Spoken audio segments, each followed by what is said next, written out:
History can be found anywhere, even in your own backyard. So join us as we search the land looking for the stories that helped shape this nation. Come on the porch, grab a drink, and join us for a little bit of history from the homestead.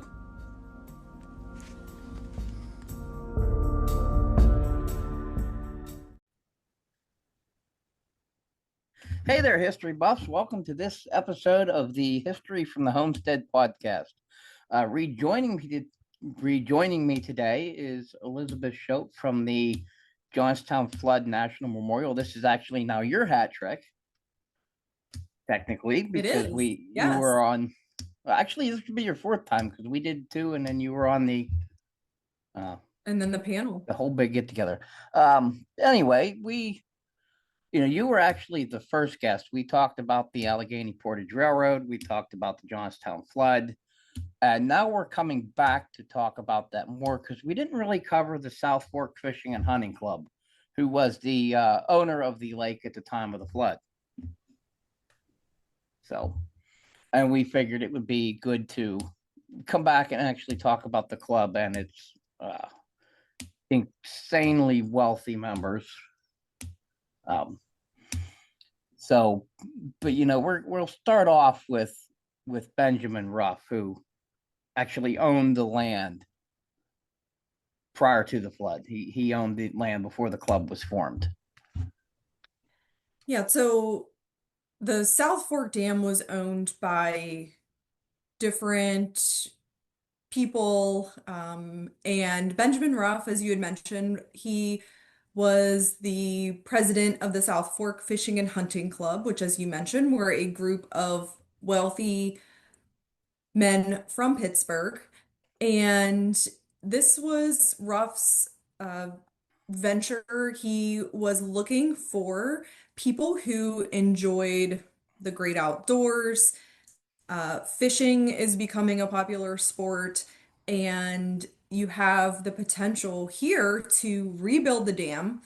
So the lake was empty at the time, and use this area for recreation. So yes, Benjamin Ruff was the founder and the first president of the South Fork Fishing and Hunting Club. So let's talk about Ruff Mint because he was a coke salesman and tunnel contractor for the Pennsylvania Railroad, who were also was the Pennsylvania Railroad also a previous owner of the lake. Yes, the Pennsylvania Railroad, they were the second owners. It was first built by the state of Pennsylvania as part of the Main Line Canal System. And the Pennsylvania Railroad bought the right of way to the Main Line Canal in 1857. And the Pennsylvania Railroad became the second owner. And then it was a local congressman from Altoona named John Riley, and Benjamin Ruff purchased the property from Riley. So Ruff would have been fairly familiar with the property, then being a contractor for the Pennsylvania Railroad in its own right, not to mention having connections with, the steel industry in Pittsburgh was, the biggest in the world essentially. So he would, as a coke salesman, would have had the connections with all the others. Yeah, and he probably wouldn't have started this if he didn't think he would have been able to get a lot of members to join the club. Yeah.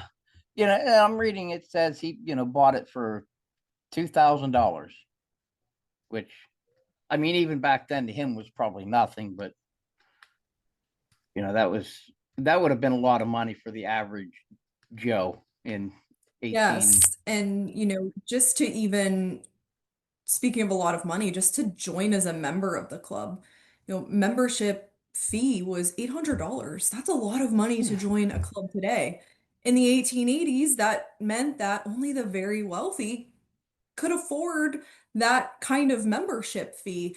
And you also had yearly dues, $25 when the club first started out. By 1889, yearly dues were $50. And then there were rules and regulations of the club, and there were room and board fees. fees to take boats out onto the lake. So depending on how often you came to this area, you could end up spending a lot of money. Wow. So it wasn't like just your yearly membership was it. It was, man, talk about a racket. But Right. I Yeah, guess if you're you're insanely rich, what does it matter? You go do it if you want. yeah. Um, which that's a great segue because the clubhouse and everything is still in South Fork. You can go visit it. I remember going way back when on a school field trip, and I haven't really been back since. But it is a very large, ornate building. Yes, so the clubhouse building is still standing. There are 9 original cottages that sat right on the lake shore. Originally, there were 16 cottages along the lake shore. And you're right, the clubhouse is a big building. The part of the clubhouse that's standing today is actually the addition. The club's first summer season here was in 1881 and they quickly outgrew space in the original portion of the clubhouse, which was much smaller than the addition that's still standing today. So the addition opened in 1887, and between the two sections of the clubhouse, there were 47 bedrooms. And so the history of the clubhouse building is interesting too because the club really only used it for the summer seasons of 1887 and 1888. May of 1889, when the dam broke, was a little bit early in their summer season. So, a few weeks later, they would have been kicking off the summer season. So, yeah, and the addition of the clubhouse was only used by the club for a few years. And also with the size, the cottages were different sizes, but some of them were very large. And they used the word cottage not for the size of the building, but for the use. So it was meant to be used on a seasonal basis. Hmm. Uh, you mentioned something there. I'm going to give anybody who's listening a little homework because you mentioned in the clubhouse was right on the lake shore. So it's easy to find. Hop on a map and look up where the clubhouse is in South Fork now, and you can see where the lake would have been on that section, and see how much the town of South Fork now would have been underwater, which is pretty much all of it. So the present day town of St. Michael grew up in and around the empty lake bed, and I always tell visitors to the park when I direct them over there to drive past it that you almost have to use your imagination because you had the lake that the club called Lake Conemaugh, and then the clubhouse and cottage is right on the lake shore. There were a few farms around the area, but again, no town of St. Michael at the time. So, when you drive past today, you're driving through, part of the community on a residential road, but, just thinking that you were driving near where the lakeshore was is really interesting.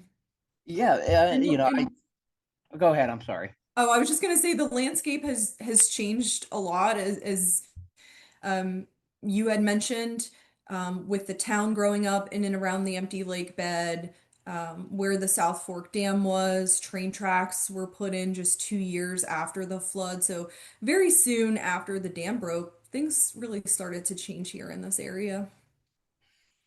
Yeah, and anybody that has been to the memorial there, the flood memorial, that where you turn off, that goes all the way through the lake bed until it comes out at which the memorial now is at the caretaker's farm, which was there, for the club. That was, I but was the farmhouse and stuff there before, or did they build that?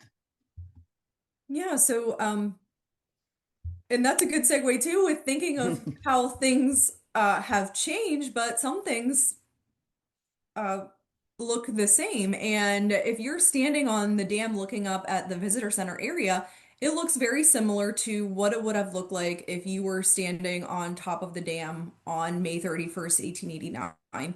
There is the farmhouse that was the home of Colonel Elias Unger, who was the president of the South Fork Fishing and Hunting Club in 1889. Benjamin Ruff passed away in the spring of 1887. So Colonel Unger is the second president. And then there was a barn that sat next to his farmhouse. So our visitor center is built to look like the barn that sat on the property. So again, you're getting a similar view to what you would have had at that time. And it is a very nice landscape. It's open. It's beautiful. Um, and you mentioned Colonel Unger. I want to touch on something. He was not actually a colonel. He was not a colonel in the military. So how did he get his nickname? So a coworker delved more into the military aspect of Colonel Unger's name, and so in 1862, um, men of a certain age, able-bodied men, were required to enroll in the draft. And Pennsylvania had a large number of volunteers, so not necessarily everyone was called to serve. Basically, just because you were registered didn't mean you fought um, in the war. But each enrollment unit or area, there were officers who were still elected to positions. And because Colonel Unger was always described in a nice way, that's likely why he was elected colonel of the unit that he was in. Oh, Um, okay. So sort of so military, but didn't fight for didn't yeah, it's fight, it's I it's guess. it's it's Okay. interesting and um his story too with how he would have managed hotels in Pittsburgh, so he would have been friends with a lot of the members of the club. And by 1889, this was a retirement for him. So, his farmhouse here where I am, this is our park offices today, is up on the hill from the South Fork Dam. So he would have had a wonderful view of the lake. And he's kind of over here on the opposite side of the lake shore from where the rest of the members and guests would have been staying, who were part of the South Fork Fishing and Hunting Club and the clubhouse and cottage area. Yes, and to kind of give everybody a little look see into it, the pathway into the club used to go over the dam because they would have come in from the railroad, which went through Crescent Way, and then they would have came down south and crossed over the spillway, crossed over the dam to access the clubhouse. And this area was convenient for the club because they could take a train from Pittsburgh to South Fork. And then from South Fork, they would come up 2 miles from the town across the top of the dam. And then there was a carriage road that took them to the clubhouse and cottages. So for the folks coming here to the club, it was far enough from Pittsburgh that it felt like you were getting out of the city, but close enough if you needed to get back for any reason. And thinking about Pittsburgh, at that time in the 1880s, it's a big industrial city. And it's noisy, it's smoky, it's crowded. Often, industrial cities, the water is polluted, and so this was a nice area for people to come enjoy some peace and quiet. The closest town to here at the time was South Fork, again, a couple miles away. So, I this would have been such a peaceful place, fresh air, clean water. Again, if you're looking to do some fishing, some of the trout streams in this area were considered the best um, trout streams uh, in the state at that time. And you had mentioned Crescent, which is about a half hour north of here, and there was the Mountain House Resort area there. And I just like to mention that because it was a stop right on the Pennsylvania Railroad, which made it convenient for many people. But that was also the drawback for some folks, is that they didn't like being right along the Pennsylvania Railroad. So here again, you're a few miles removed from the closest town. And I mentioned fishing becoming popular So you have the opportunity to do that here. And especially, thinking of fishing at the time, all the different accessories and the vests and the rods and reels, and it could be quite a showy sport for men at the time with money. Yeah, yes, it really was. It was almost like a fashion show, which yeah, almost fishing to a degree even is now. If you don't, some people you have to have the latest and greatest, but yes, it was quite a fashion show, for lack of a better way to describe it. Um, yeah, and it is a fishing and hunting club. So did they have any wintertime hunting there? So the You know, hunting was mostly waterfowl, like ducks and geese. There is a photo um, taken from the area where their structures were that shows some waterfowl um, that they had. So yeah, fishing, hunting, and then other activities here at the club. Um, Swimming, boating, things like that. There are pictures in the collection of Lewis Semple Clark that show a band playing near the clubhouse steps, people sitting outside enjoying music, putting on costumes, doing plays, pictures of folks around the area, just kind of, out in the woods. Again, I think just, regular most old of the good time. time, yeah, was spent outside here. The lake was the big focus here.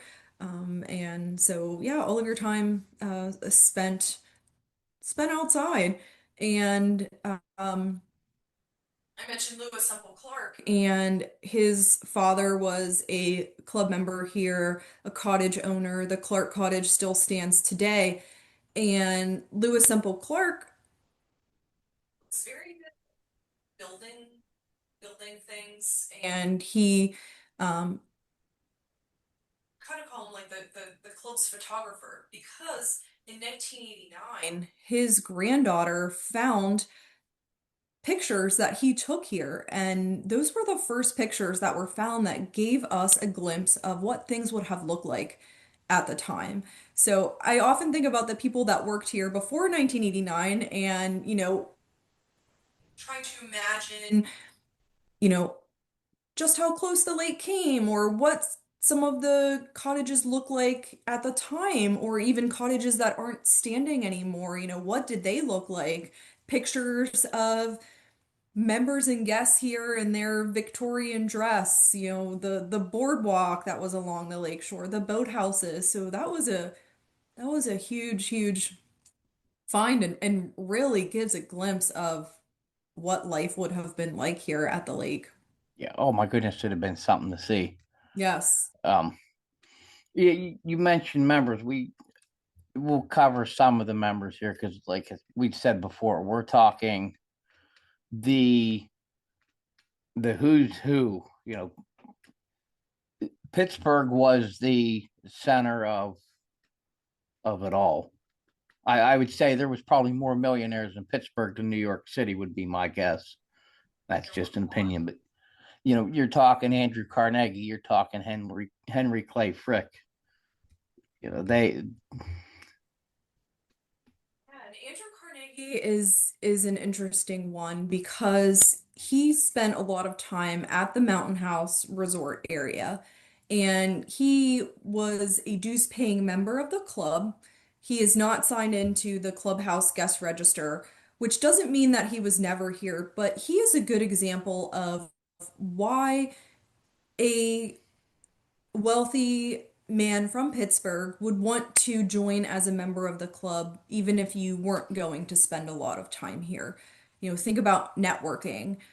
Even I mentioned the rules and regulations of the club. Even if you had your own cottage, there were posted meal times that everyone had to abide by, and everyone had to take their meals together in the clubhouse. There was a large dining room that would accommodate over 100 people. So yeah, I mentioned him in for that reason. I spent a good deal of time a few winters ago looking at social records in Pittsburgh, and a lot of the members of the South Fork Fishing and Hunting Club were members of several clubs and organizations back in Pittsburgh in addition to this. So while they have leisure time in the 1880s, they're also spent a lot of time working. So they might not have time to devote to all of these different organizations. So Andrew Carnegie is, the most one of the most well-known members of the club, but again, he might not have been here that often, but still would have wanted his name associated with other wealthy men from the same town as him.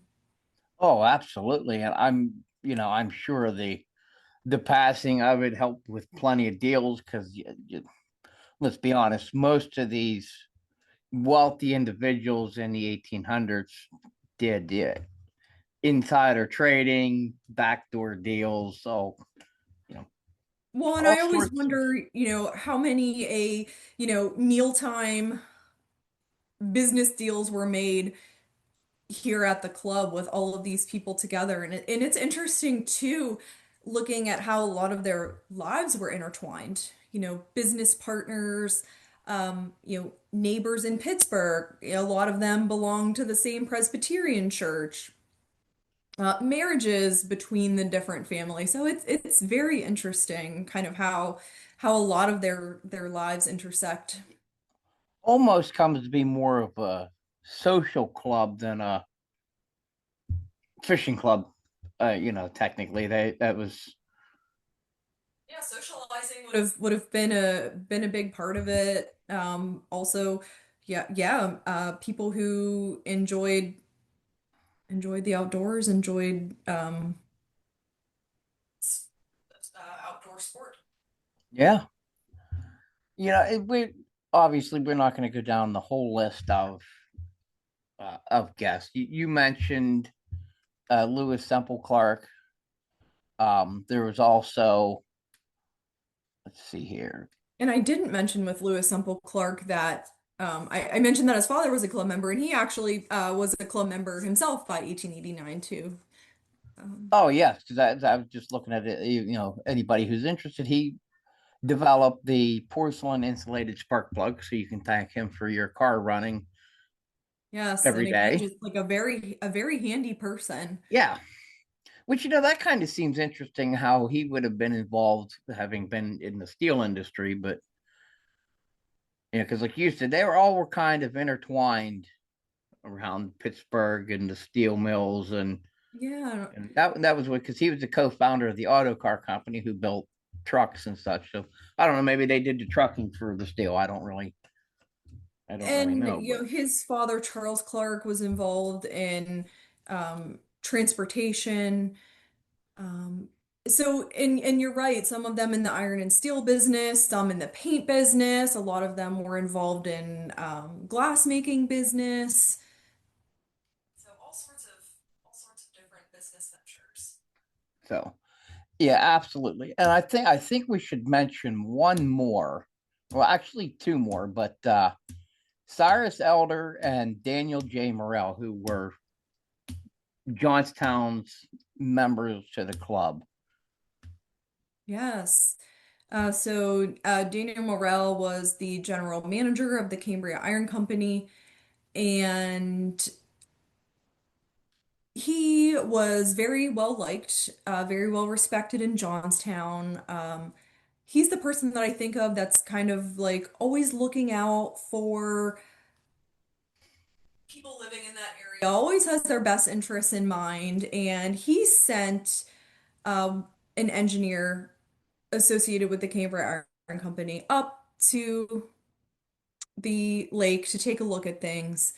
And he found some changes. I mentioned many different changes over the years.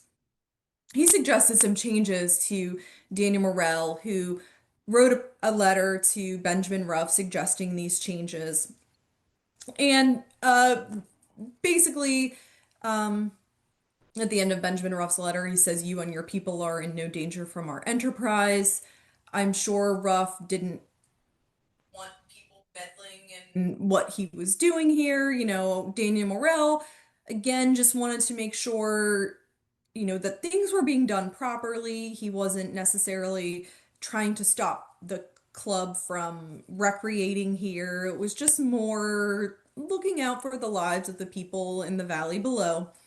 So Daniel Morel would join as a member of the South Fork Fishing and Hunting Club, and he would pass away a few years before May 31st as well as Yeah. Ruff. And that was why I mentioned Cyrus Elder with him too, because he had then purchased his membership of after his death, which Cyrus Elder, he was the attorney in Johnstown as well, so he was another Johnstonian, I guess we'll call him. Um, but I mean, you can go online, you can look up the list and see some of the, like I said, insanely wealthy members that were there. Um, we could spend all afternoon talking about each one, but you just everybody who's listening, you do your own homework. Yeah, and you mentioned we have information on the club members on our website. Uh, some we have a lot of information about, some not a lot is known about particular members as well. So, and now I guess we should talk to the dams. The dam broke, the flood's over. The club was pretty well abandoned. There was litigation and lawsuits filed afterwards, but there was never the club never was held responsible technically. Technically. Yeah, so for the most part, the club ceased to spend a lot of time here. Um, After the flood, the area where the clubhouse and cottages are became known as the Johnstown Colony. So folks in the valley who needed a place to stay after the flood could come here and use those structures. They probably weren't used a whole lot, uh, but um, and yeah, so experts at the time could not come to an agreement on whether the South Fork Dam would have broken even if it was maintained properly, it was in the best shape. And there were lawsuits that came against the club, but judges felt that if the experts couldn't come to an agreement, that they didn't want to be the ones to say one way or the other. So we actually did a play a few years ago at the park. It was called The Trial, and it's on our Facebook page if anyone would like to watch it. And it was the Borough of Johnstown versus the South Fork Fishing and Hunting Club. And there were characters on each side. My character was from the Borough of Johnstown, and you were asked questions by each side. And at the end, the audience had to vote whether they felt that the club was liable for the breaking of the dam. And the club the participants did find them liable, but there were people who felt that they weren't. So it was really interesting, and you know I of course let people come to their own conclusion. But this story I always say is like peeling back the layers of the onion. There's so much that went into this. Certainly there were changes that could have been made that would have made the South Fork Dam a better structure than it was on May 31st, because at a certain point in the day, there's no way to let any of the water out of the lake. Um, you have environmental factors. You have a lot of people living in the valley, um, mills dumping. waste along river's edge, expanding those river's edge for, more living space for people. So unfortunately, you have all of these different factors that come together on May 31st and create the events of that day. Yeah, the not to dive into it too deep. If anybody wants, they can go back and listen to the full show. But the dam had broken once before from falling into disrepair from sitting. And yeah, in Johnstown in the 1800s, it was common that every spring it would just flood. The snow melts, the water comes up, half of Johnstown's underwater. That was a way of life. And that's what I always like to mention to people that come to the park too, because oftentimes, a lot of people ask, why didn't people leave their homes or, listen to those warnings that were sent. But, you know, when you think about the dam breaking in the early 1860s, and it was a lot different at that time than it was by 1889. No large scale damage, no loss of life. It got a mention in the newspaper. So with that in mind, I can see why people would say, it broke before and we were fine. And they were fine. And there's no way they would have known of all of the changes that had taken place here over the decades following the break in the 1860s. Yeah. But yeah, I mean, people woke up on May 31st in Johnstown, looked outside. The streets were, full of water, but that was springtime in Johnstown. It was very common in the springtime for the riverbanks to overflow. Now, it became apparent at a certain point in the day in Johnstown that, this was the most water they had seen, but you're right, people were used to spring flooding in the valley. Now, in the years after, between when the clubhouse became a national historic site and such, would what was it used for anything, or did it just more or less sit there? Yeah, so it was used as a residence for people who had moved into the town of St. Michael to work in the coal mines. So there were people that lived in the building. Some people lived there on a temporary basis. Some lived there long term. Some people lived there with their families. So you start to see some changes on the inside of the clubhouse. Original room sizes being changed, expanded to accommodate for the different needs of the people that were living there. In 1889, there were outhouses along the club's property. So, you later have um, you had a bathroom added on each floor, um, basement excavated out from underneath the building. But it was a restaurant and a bar for a while, so it was used by many different people for different reasons throughout the years. Hmm. And it is also owned by the National Park Service too, correct? It is, Okay. yes. So the National Park Service owns the clubhouse and several of the cottages. So there, anybody wants to go visit, you can go see both. Um, is the clubhouse, is it open pretty much on the same schedule as like the visitor center itself? So the clubhouse is not restored on the inside. On the outside, it looks very similar to what it would have looked like um, from the days of the club. So the clubhouse, we have special tours around the May 31st anniversary. We have a black box theater in there for school groups. There's a Colonel Unger program that takes place in there for the school children. We have our evening speaker series in the summer called Evening on the Lake. Those take place in the clubhouse. And then we also have Path of the Flood van tours that offer access through the whole building. So there are different opportunities throughout the year for the public to be able to go inside the clubhouse. Okay. I recommend anybody who is an interest in the 1800s ornate architecture check it out because it's quite a looker of a building. It is, yes, and the cottages too. See that I don't remember the cottages from when I went there in, I don't Okay. know, seventh or eighth grade. I don't remember the cottages. I Yes. remember the clubhouse, but I guess that Yes, just they means I have all, to come up. I was gonna say you'll have to come back Yeah. and see them. They all sit on the same side of the road. They all sat in a row right on the lake shore. So, Elizabeth, I thank you again.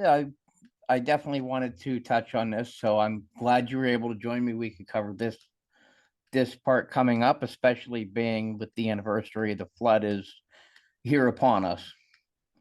Yes.